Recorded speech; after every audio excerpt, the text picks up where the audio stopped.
दोस्तों नमस्कार। 4 PM news network पर 4 PM गुजरात पर आप सभी का बहुत बहुत स्वागत है। मैं हूं आपका दोस्त मयूर जानी। दोस्तों सबसे पहले तो आप सभी का धन्यवाद करना चाहूंगा, शुक्रिया करना चाहूंगा कि वो जो हमने एक व्यंग्यात्मक वीडियो कल बनाया था मोदी साहब और उनकी इटली की मुलाकात और हुई फजीहत और जो अन्याय मेलोनी जी ने हमारे प्रधानमंत्री के साथ किया, वो सब हमने एक सटायर के तौर पे, व्यंग के तौर पे रखा था। अब वो अंधभक्त जो है वो बेचारों की तकलीफ ये है कि अब वो सटायर समझ नहीं पाते, समझ सकते नहीं है, क्योंकि उनका जो है क्या है कि वो एक वो बंद होता है ना, दिमाग के खिड़की दरवाजे सब बंद होते हैं। वो एकदम जो है उस पर जंग लगी होती है तो खोल भी नहीं सकते, ताला भी बहुत पुराना होता है, तो सब चीज जो है अंदर पड़ी पड़ी सड़ती रहती है दिमाग में। तो वो बेचारे उस चीज को ठीक से समझ नहीं पाए, लेकिन समझने वाले लोगों की संख्या बहुत बड़ी थी। ये हमने जब कमेंट्स वगैरह पढ़े तो हमको बड़ा आनंद हुआ। और जिस तरह से आपने सत्कार किया उस वीडियो का, तो मुझे लगता है कि इस तरह के कंटेंट को अगर अगर वेलकम किया जाए तो देश की हमारी जो जनता या हम लोग सब लोग जो है, जो नागरिक है, उसका एक हेल्दी माइंडसेट का भी जो है वो एक हिंट मिलता है। क्योंकि व्यंग जो है ना वो बड़ी महत्वपूर्ण चीज है किसी भी समाज में। और उसको अगर हेल्दी पॉइंट ऑफ व्यू से लिया जाए और अगर लोग ले रहे हो तो ये एक अच्छी निशानी है। तो ये मुझे अच्छा लगा, तो इसलिए मैंने कहा सबसे पहले आपका सभी का आभार व्यक्त कर दूं। अब आज की बात हम जो करने वाले हैं उस मुद्दे पे बात करते हैं। देखिए आज बहुत कुछ हुआ है, अभी भी हो रहा है। मामला दो तीन जगह से शुरू हुआ भाई साहब।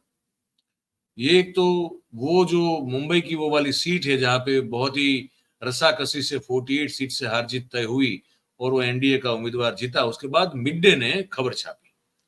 वो रिपोर्टर जो है मैं जानता हूँ, मैं मिड डे गुजराती देखता था, वो अंग्रेजी मिड डे में काम करता लड़का है, शिरीष वक्तानिया, बहुत मेहनतू है।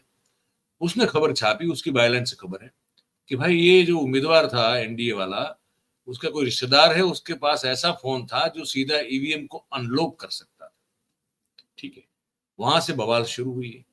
अब पता नहीं क्यों इसका कनेक्शन इलोन मस्क को कैसे मिला, ये हम नहीं जानते। लेकिन इलोन मस्क ने वो पोर्टोरिको में जो है वो चुनाव हुए ईवीएम से और जो गड़बड़ी हुई उसको लेकर ट्वीट कर दिया कि ईवीएम विश्वसनीय नहीं है, वो हैक हो सकते हैं। अब ये दो चीजें जो है भारतीय एक्स पर जब वो चली तो उसके बाद जो है वो वहां पे तो हंगामा खड़ा हो गया। हम लोग मतलब मैं और हमारे मेरे जैसे बहुत सारे पत्रकार जो है, जो इस देश में लगातार काफी अरसे से ईवीएम के दानव के खिलाफ लड़ाई लड़ रहे हैं और कह रहे हैं कि ये भक्षक है इस चुनाव का, इस लोकतंत्र का, इस पूरी प्रक्रिया का, इसको हटाना चाहिए। और वो ऐसे बहुत सारे समाज सेवी लोग, एनजीओ वाले लोग, वकील, सब जो कह रहे थे इसको, आज जब एलोन मस्क ने वहां सिक्का लगा दिया तब जाके भाई साहब जो है वो बीजेपी वालों की नींद उड़ गई। फिर उनके जो चुनाव हार चुके ऐसे जो मिनिस्टर हैं, राजीव चंद्रशेखर, उन्होंने फिर मस्क को जवाब दिया, एलोन मस्क को, कि नहीं हमारा तो ईवीएम जो है कस्टम मेड होता है, तो यहाँ तो कोई सवाल ही पैदा नहीं होता है। फिर और फजीयत हुई। तो आगे ये मामला कहाँ जा रहा है। और उसके साथ साथ वो सुब्रमण्यम स्वामी स्वामी का भी ट्वीट है, जो इटली में प्रधानमंत्री, डेजिग्नेटेड प्रधानमंत्री, अब तो ठीक है लेकिन वो पूरी तरह से प्रधानमंत्री नहीं है देश के, उनकी इटली की यात्रा को लेकर जो तंज कसा है वो भी महत्वपूर्ण है। इन सब मुद्दों पर बात करने के लिए हमने कहा कि राजू पारुलेकर साहब से बढ़िया उसको हो नहीं सकता। हमने उनको न्योता दिया, उन्होंने न्योता स्वीकार कर लिया और अब आपके समक्ष स्क्रीन पर जो है प्रस्तुत है। तो राजू भाई का एक बार फिर से स्वागत कर लेते हैं। आप उनके साथ जो बातचीत होती है बड़ी पसंद होती है, मैंने देखा हुआ है। राजू भाई नमस्कार, स्वागत है 4PM। नमस्ते। ये थोड़ी भूमिका मेरी लंबी रही, पर मैंने कहा बता देंगे इन सब मुद्दे पे बात होने वाली है, फिर हाँ, आपसे सुनना शुरू करेंगे। हाँ, तो अब ये चुनाव का क्या होगा। ये आपके मुंबई में वो 48 वोट से जो हार जीत का मामला हुआ, उसमें फिर पता चला कि इधर तो फोन से ईवीएम अनलॉक हो सकता है, कोई ऐसा फोन है। वो जरा अगर बता दें आप क्या है पूरा मामला। और नहीं, वो तो फोन तो आप अनलॉक करने के लिए ओटीपी आता है।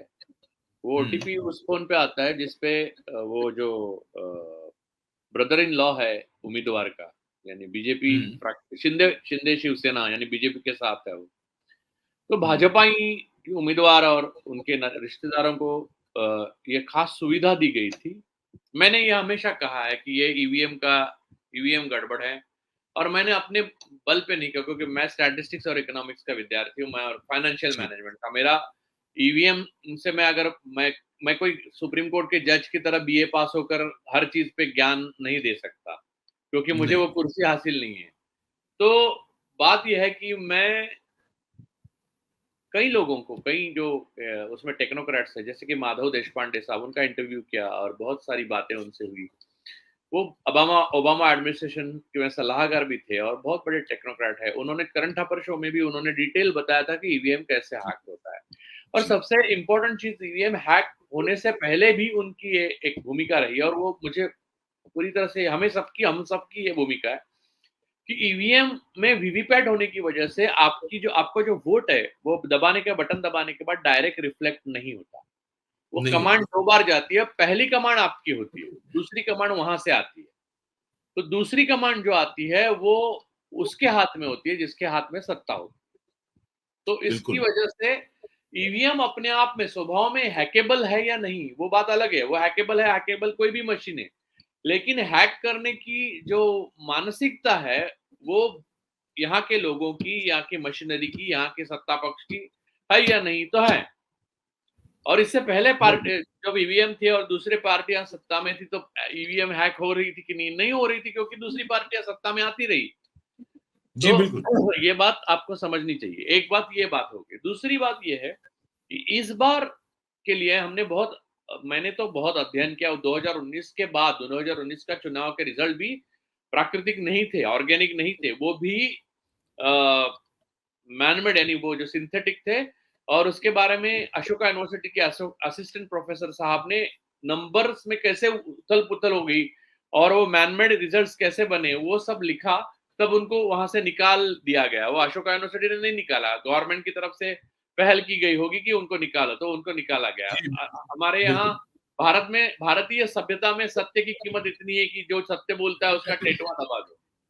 तो ये होने के बाद मैं बहुत अध्ययन करता रहा, और फिर मैंने इलेक्शंस जो थे बीच के, विधानसभा के चुनाव, उसके पैटर्न देखा। उसमें ये कॉमन पैटर्न था कि ह्यूमन मशीनरी का इस्तेमाल करके ईवीएम का जो स्वभाव है, जो मशीन का होता है, उसे मैनिपुलेट और उसको कॉम्प्रोमाइज करके सत्ता पक्ष में सत्ता पक्ष को फायदा दिए जाना।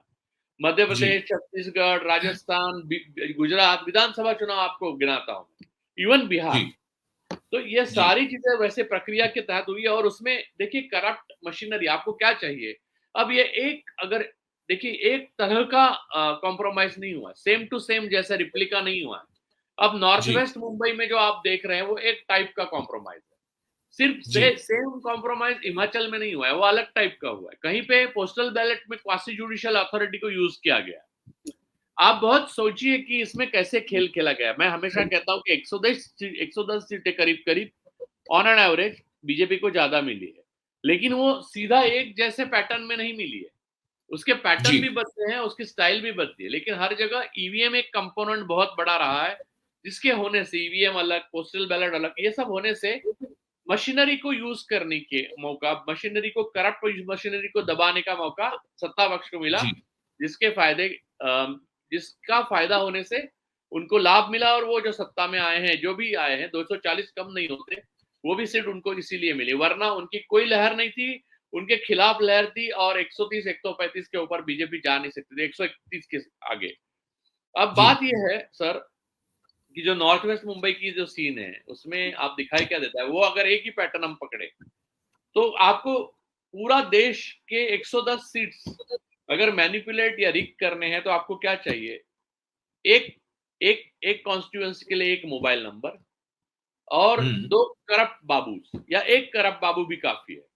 तो 110 जी, कॉन्स्टिट्यूएंसीज के लिए 110, यानी, और वो मोबाइल भी कौन-सा? एकदम अ अ, वो खाँचा वाला मोबाइल भी चलेगा। आपको एंड्रॉयड या आईओएस की ज़रूरत नहीं है। उसमें अच्छा, सिर्फ ओटीपी आना चाहिए, दैट्स ऑल।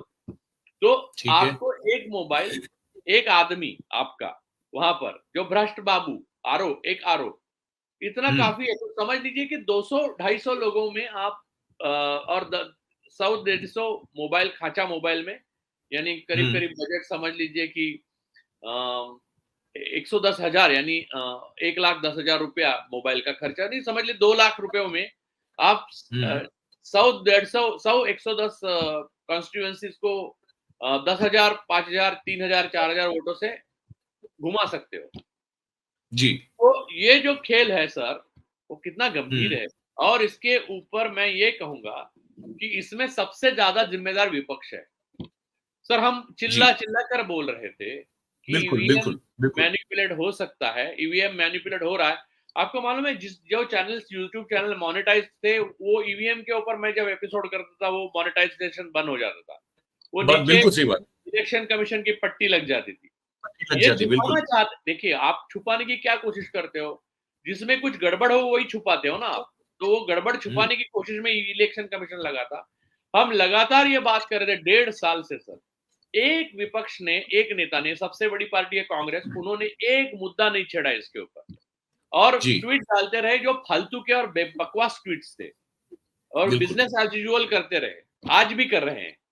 अब राहुल जी का बयान है, लेकिन राहुल गांधी ने ईवीएम के बारे में बोला, प्रियंका हाँ। ने बोला, लेकिन बाकी नेता बिल्कुल बात नहीं करे, आज भी नहीं करना चाहते।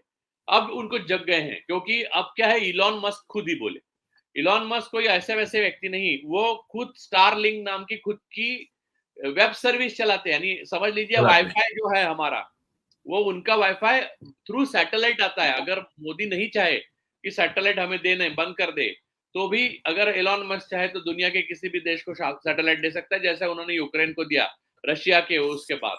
फिर जी। स्पेसएक्स यानी रॉकेट्स जो है दुनिया भर में, वो सिर्फ सरकारें भेजती है। प्राइवेट कंपनी अगर कोई भेजती है तो एलॉन मस्क की स्पेसएक्स भेजती है।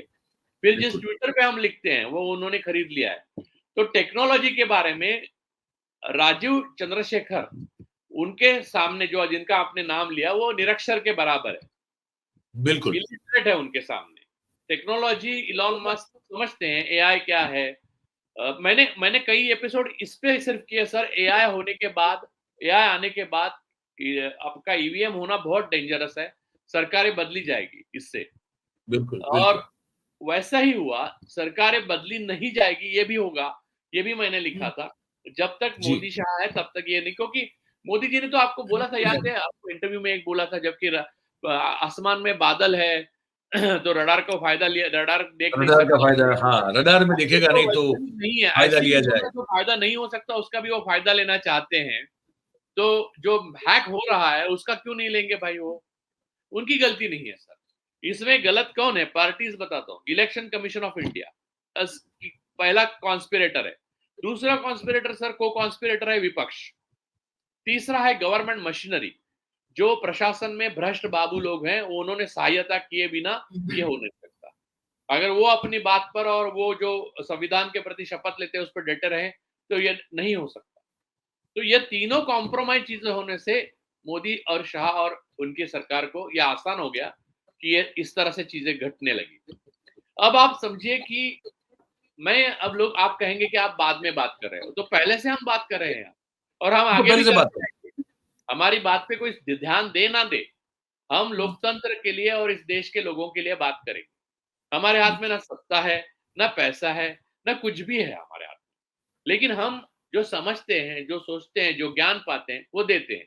अब इलॉन मस्क भाई ने बोला, ये तो उनकी दया है, क्योंकि एक कोई गोरा बोला है, साहब है वो, और इतना बड़ा आदमी है और सबसे अमीर है, तो मोदी भी मान जाएंगे, क्योंकि उनको तो, उनके लिए तो अडानी सबसे अमीर था। लेकिन अब इलॉन मस्क भाई बोला तो सही है, क्योंकि इलेक्शन तो से पहले सही वो है। चाहते थे इलॉन मस्क यहाँ आए और सारे भक्त लोग लिखे कि इलॉन मस्क भाई कितना, और उन्होंने शायद एक चैनल पे, गोदी मीडिया पे आया भी था, इलॉन मस्क चाहते हैं मोदी जी को, इलॉन मस्क करते हैं मोदी मोदी, ऐसा कुछ आया भी था। आपने देखा नहीं होगा, मैंने रखा है वो नहीं, मैंने देखा ऐसा। नहीं, पर हो सकता है, ये सब हो नहीं, वो सकता लोग है। स्टैम्प वैम्प इकट्ठा करते हैं, वैसे मैं ये चीजें इकट्ठा करता हूँ गए 10 साल से।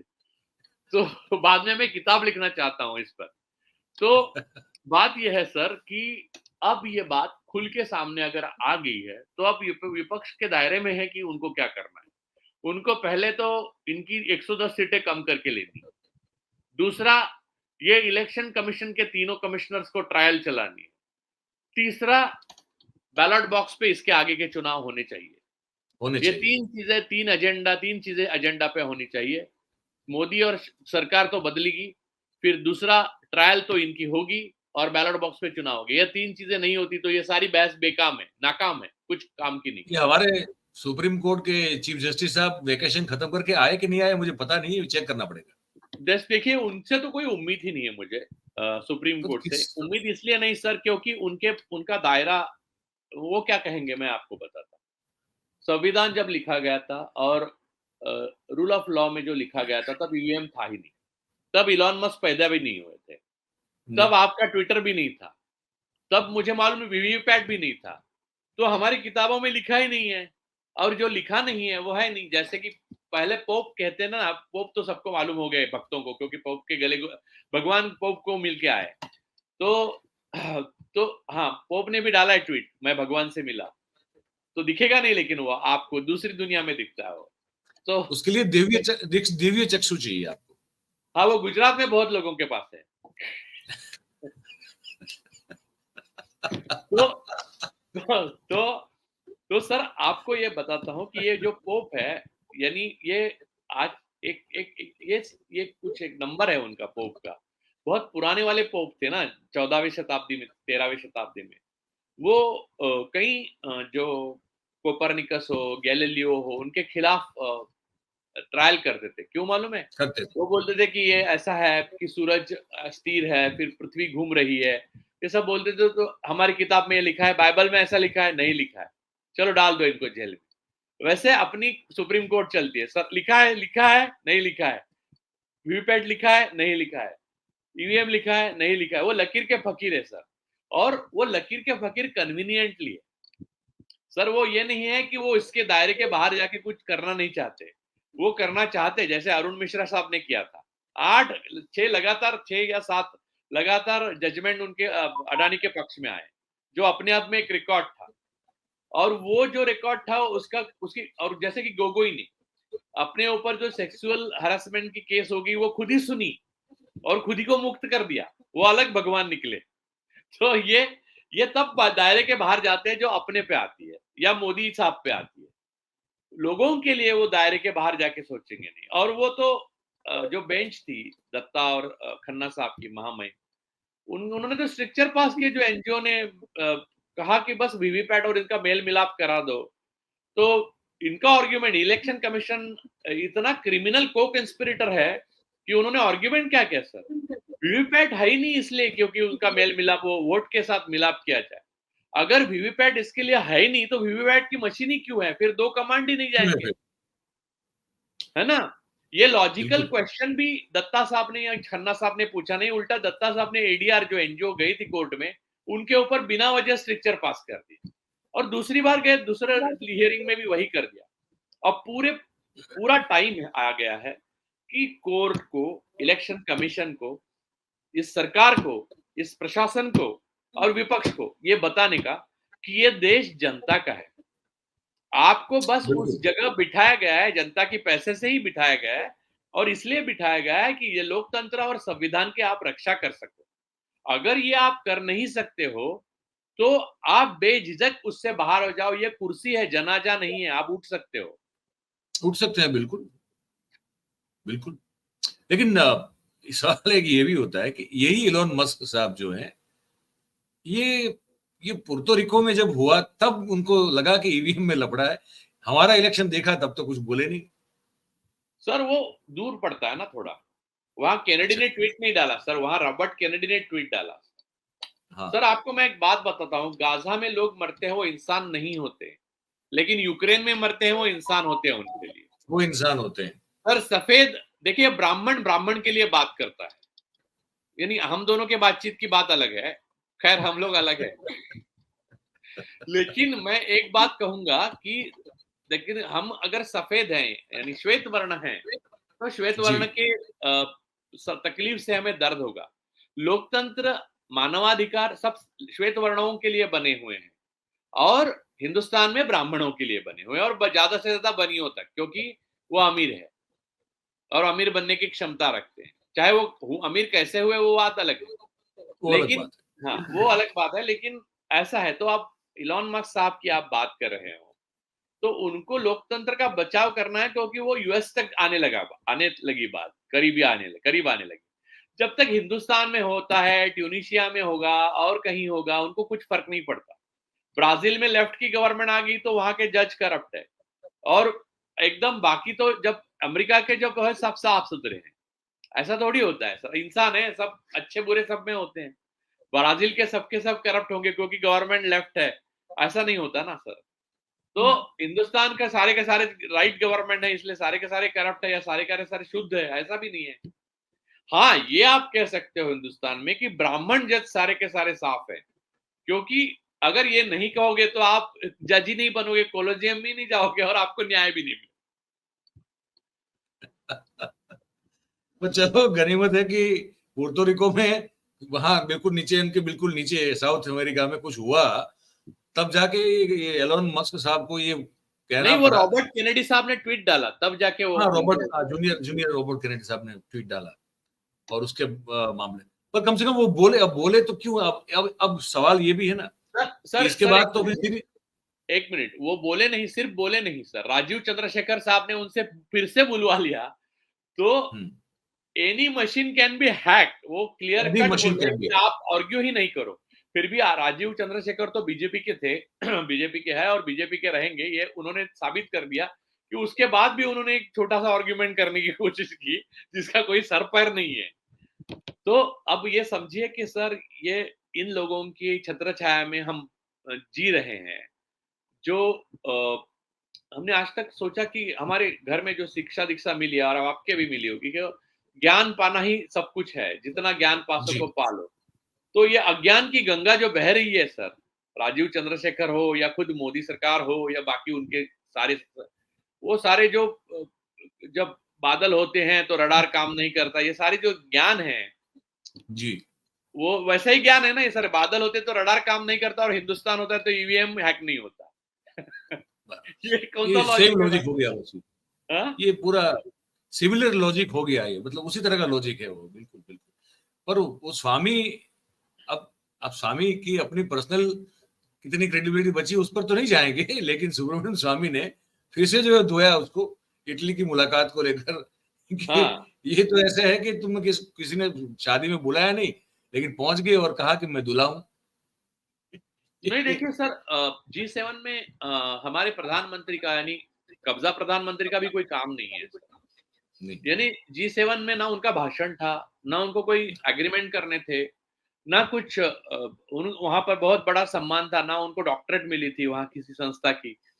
बस इटली के जो प्रधानमंत्री हैं मेलेनी, उन्होंने इनविटेशन दिया, वो जैसे ही पहुंचा साहब निकल गए, और जाके वहां अगर कोई बड़ा कुछ घटना हुई हो तो बस इटली के प्रधानमंत्री मेलानी जी ने एक वीडियो बनाया, टीम मेलानी ऐसा कुछ सुनाई देता है उसमें, और पीछे से एक हंसी आती है।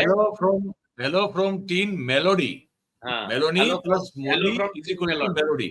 हाँ, जी जी तो वो आती है और पीछे से एक हंसी आती है और एक व्यक्ति हंस जी। रहा है। तो इतना ही उसमें घटना अगर कोई बड़ी घटी है, इतना टैक्स पेयर का पैसा खर्च करके तो इतनी घटी है, सिर्फ इस मामले पे, इस बात पे टैक्स पेयर्स के पैसे खर्च करने के मामले में रेसिग्नेशन दूसरे देश में हो जाता। खैर, बिल्कुल लेकिन अब चुनावी झूठ है तो बाकी सब चीजें जायज है और माफ है सर। और ये आपको बात ये तो है। समझना चाहिए कि हाँ, ये सॉरी। अच्छा, ये भी मुझे किसी ने बताया, कोई क्रिश्चियन दोस्त हमारे, उन्होंने बताया, मैं जानता नहीं हूँ, उन्होंने कहा तो मैं ऐसे ही कह रहा हूँ उनकी जानकारी उधार लेते हुए, कि पोप का मिलने का प्रोटोकॉल होता है, आप पोप को गले नहीं मिल सकते। सर ऐसा ऐसा वो कह रहे थे। सर वो बायोलॉजिकल लोगों के लिए, सर बायोलॉजिकल लोगों के लिए ये प्रोटोकॉल है, नॉन बायोलॉजिकल यानी जीजीएस वगैरह होते हैं ना, उनको प्रोटोकॉल नहीं। उनको नहीं होता है वो। मैंने अपने कल के वीडियो में ये बात का जिक्र भी किया है कि मैंने कहा कि हमको पता नहीं एग्जैक्टली क्या बातचीत हुई होगी गले मिलके, लेकिन हो सकता है कि गले मोदी मिल के साहब ने बातचीत कहा नहीं हो। सर, सर गले मिल के बातचीत नहीं। मैं आपको बताऊं, ईवीएम पे कब्जा, सरकार पे कब्जा, पोप पे कब्जा, तीन तीन ही कदम चलता है वामन, बलि को ये नहीं खत्म कर होता देता है सर। यही ब्राह्मणवाद का सार है। और एक आखिर में जो आज जिस पर आज हल्ला मतलब बोला जा रहा है, वो कुमार स्वामी ने बता दिया कि भाई गुजरात की वो मुझे अभी तो कुछ हुआ भी नहीं है। बड़ी इंटरेस्टिंग। मैं यहाँ बैठे बैठे ये सोचूं कि माइक्रोन कंपनी का यहाँ कुछ अभी अता ना है ना पता है, वो पैसे कैसे दे दिए होंगे, कैसे आप कहाँ काम हो रहा है माइक्रोन कंपनी का। सर घूम के आए गुजरात होंगे के वापस। गुजरात के धोलेरा में इसका यूनिट स्थापित करना है, ऐसी बात है। पर वो भी जहां तक मेरी जानकारी है, अगर मैं गलत नहीं हूं, तो वो उसमें वेदांता ग्रुप जो है वो तो पीछे हटा हुआ है। जो साझेदारी करनी थी, अगर वो फिर से गुपचुप से कर ली हो भागीदारी तो मुझे पता नहीं, लेकिन उसकी कोई खबर तो आई नहीं है। और माइक्रोन कहाँ अभी तो कहीं कुछ उसके ना आता है ना पता है। वो बात है कि करेगा, पर तो उसमें ये अगर पैसे आवंटित कर दिए गए हैं तो किसको कर दिए, क्यों कर दिए, कहाँ कर दिए, हमको नहीं पता। ये गजब है। सर ये सब हमको पता भी नहीं चल सकता, क्योंकि ये वो मुन्ना भाई एमबीबीएस वाला बाबूजी आ गए वाला अस्पताल है सर। हाँ, तो बाबूजी आ गए। बाबूजी आ गए। 4 जून के बाद बाबूजी आ गए। अब वो 4 जून के बाद अस्पताल भी सच नहीं है, ये बाकी सारा सेटअप भी सच नहीं है, इलेक्शन कमीशन भी सच नहीं है, ईवीएम भी सच नहीं, लेकिन बाबूजी आ गए। ये सारा बाबूजी आ तामझाम गए सर बाबूजी के लिए था, वो आ गए। और इटली भी होके आए तुरंत। सर राहुल गांधी को आप दोष लगा रहे थे कि वो इटली जाएंगे, इटली जाएंगे, गए इटली तो ये गए तो ये बिल्कुल।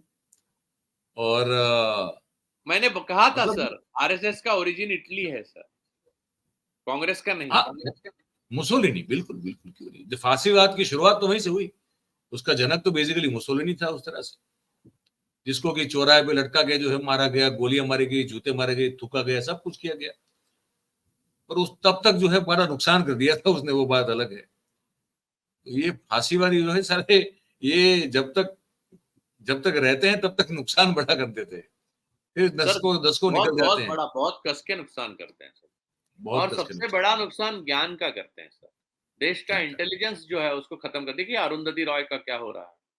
हाँ सिर्फ अरुंधति रॉय नहीं सर, सुबह मैंने लिस्ट डाली है, सारे हमारे बेस्ट ब्रेन्स जो हैं सोशियो पॉलिटिकल हिस्टोरिक हिस्ट्री में की एरिया में पढ़ने वाले, उनको सबको कुछ ना कुछ करके ये लोग अंदर डालने की कोशिश कर रहे, क्योंकि सच्चाई बाहर आ ना सके। और ऐसी स्थिति में इतनी बड़ी आबादी वाला एक लोकतांत्रिक देश, सो कॉल्ड लोकतांत्रिक देश, मुझे नहीं लगता है कि बच पाएगा लोकतंत्र। और जो लोगों ने वोटिंग किया वो इनके खिलाफ किया, फिर भी इन्होंने जो करके, जो हमने शुरुआत की जिस बात से सेटिंग, जो अब ये खुल खुल के सामने आया, एक चुनाव क्षेत्र में जो किया है वही अलग अलग चुनाव क्षेत्रों में अलग अलग टाइप से किया है। अब यहाँ पर विपक्ष सक्षम था, उद्धव ठाकरे की सेना केडर बेस्ट पार्टी है, इसलिए वो आगे बढ़े। वरना कांग्रेस होती तो 2 ट्वीट, वो भी ट्वीट लिखने के लिए भी कांग्रेस वालों को तकलीफ होती है सर। वो कागज पे हाँ, टाइप करके कागज ही चिपका देते हैं, जो पढ़ ही नहीं बता पाता देते हैं। इंसान। हाँ, जबकि बात सही हमारे है। लिखे हुए ट्वीट भी लोग पढ़ते नहीं है, तो इनके चिपके हुए कागज कौन पढ़ेगा। बहुत सही बात है। सवाल यही है कि अब जो ये अब इस आप जैसे मैं कह रहा हूँ, आप कह रहे हैं, हम तो चुनाव के परिणाम से हम और आप कह रहे हैं कि 110 140 सीट तक जो है कुछ ना कुछ गफड़ा है, इसमें लफड़ा है। कांग्रेस अगर इसको मान रही है, फॉर एग्जाम्पल जैसे वो कह तो रहे हैं, तो वो एक्शन जो होना चाहिए, वो जो जमीन पे जाके लड़ाई लड़नी चाहिए इस मुद्दे को लेकर, क्या गड़बड़ है, और इस गड़बड़ को हम चैलेंज करते हैं। उसमें आगे क्या हो अलग बात है, लेकिन इसको आकर नीचे उतर कर जो है वो प्रेस कॉन्फ्रेंस वाले रूम से लड़ना बहुत जरूरी कांग्रेस के लिए। और क्योंकि वो कांग्रेस के लिए जरूरी नहीं है, वो देश के लिए जरूरी है, इसलिए कांग्रेस को लड़ना जरूरी है। ये मुझे सर लगता है कि कहना देश वोटिंग के दिन भी लड़ा, आज भी लड़ रहा है। लड़ाई जनता ने देश को लड़ी। कांग्रेस को जो सीट्स मिली, आपको क्या लगता है कांग्रेस ने मेहनत की इसलिए? राहुल गांधी ने नहीं, मेहनत जनता की, ने, जनता प्रियंका ने की, बिल्कुल लेकिन बाकी तो जनता ने की।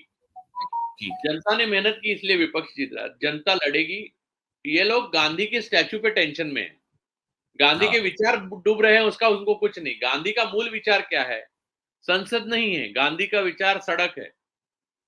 ये सड़क पे कहां दिखते आपको? तो वो गांधी के वो स्टैचू को करना हटाने पड़ेगा। दीजिए। आपको गांधी का स्टैचू जहां था वहां लाना है, संसद भवन जहां थे वहां लाना है, तो आपको गांधी के विचारों से जाना होगा। गांधी के स्टैचू को लाकर क्या करेंगे? आपको वहां बिल्कुल। खड़ा रहने की सुविधा थी, खड़े रहने की सुविधा थी। ये गलत बुरा था, मैं मानता हूँ, क्योंकि वहां खड़े रह के आपको लगता था शाम को ठीक हो गया सब, या एक दिन का अनशन हाँ, करके सब एक दूसरे को डाउट डब्बा दे देते थे और खत्म हो गया था। अब अच्छा हो गया, अब गांधी का स्टैच्यू ही नहीं है, अब लड़ो। ये तो गांधी जी की इच्छा ही थी कि मोदी मेरे स्टैच्यू हटा दे, ताकि मेरे रास्ते से ताकि चलना ताकि सीखे सही लोग। रास्ता मिले हाँ? ताकि इन लोगों को सही रास्ता मिले। बात सही है हाँ, सर, बात सही है। देखते से नजर रखेंगे राजू भाई, हम लोग क्या होता है इसमें, डेवलपमेंट क्या क्या होता है, बात करते रहेंगे, जी, जी। आपको न्योता देते रहेंगे। और कुछ अगर ऐसा जो हमारी बातचीत में रह गया और आप कहना चाहते हो, ऐसी कोई बात हो तो आप बताएं। सर बस ये सारी बातचीत में एक ही बात हम लोग कहना चाहते थे, लेकिन हम कि विपक्ष को हमारी स्पेस यानी जनता की स्पेस दी जाती है लोकतंत्र में, तो जनता जो चाहती है वो विपक्ष करे। विपक्ष अपनी उसे 1/3 प्राइम मिनिस्टर, 1/4 प्राइम, वो कब्जा प्राइम मिनिस्टर हैं, उनको आउटगोइंग भी ना कहना, ना 1/3 कहना। आप उनका कॉन्स्टिट्यूशनल एग्जिस्टेंस चैलेंज करना सीखिए, तब तक कुछ नहीं होगा। और मैं इसलिए नहीं बोला, मैं हम लोग कोई सनसनीखेज पत्रकार नहीं है। जो फैक्ट है वो फैक्ट है, उसको आप नकार नहीं सकते। आप एक्सेप्ट करने से ज्यादा दिन तक आप भी नहीं रहेंगे। देखिए, बिल्कुल विपक्ष बिल्कुल। अगर जनता की स्पेस ऑक्यूपाई करके अगर कॉन्स्टिट्यूशनल बनाना चाहता है, ये रिगिंग और ये कॉम्प्रोमाइजेस और ये इलेक्शन कमीशन को, तो विपक्ष भी अपनी जगह नहीं रहेगा, उसे भी लोग बिल्कुल हटा देंगे। तो ये बात बिल्कुल याद बिल्कुल। रखें, विपक्ष को अपना काम करना चाहिए और वो नहीं कर रहे हैं, यही मैं कहना चाहता हूँ बस। थैंक यू राजू भाई, thank you. Thank you very much, आपने इस वक्त निकाला, बात की हमसे। थैंक यू सर, ऐसे मिलते रहेंगे, बात करते रहेंगे। तो दोस्तों, ये बातचीत हमने की राजू पारुलकर साहब से, और आपने सुनी। हमने 3-4 मुद्दे जो सांप्रत हैं, करंट अफेयर्स को लेकर है, उस पर हमने बात की, और उनका पक्ष जो है राजू भाई का, वो भी हमने आप तक पहुंचाया। हमने भी हमारी जो बात है वो भी रखी। अब आपकी बारी है, आप इस बातचीत को कैसे देखते हैं, आपके मन में क्या प्रतिक्रिया आती है, प्रतिभाव उत्पन्न होता है, वो हम आपको, आप हमको लिख के जो है कमेंट बॉक्स में बताइएगा। और अगर आपको बातचीत जो है वो सही और सच्ची लगी हो, पसंद आई हो, तो फिर इस वीडियो को आप लाइक जरूर करें। इस वीडियो की लिंक को आप हो सके उतना शेयर करें। और हमारा जो चैनल है 4PM गुजरात, और भी सारे नेशनल समेत और भी जो चैनल्स हैं, उन सभी को आप सब्सक्राइब करें और अपने आसपास के लोगों से करवाएं। बहुत बहुत धन्यवाद आप सभी का इस कार्यक्रम में हमारे साथ जुड़ने के लिए। Thank you very much. नमस्कार।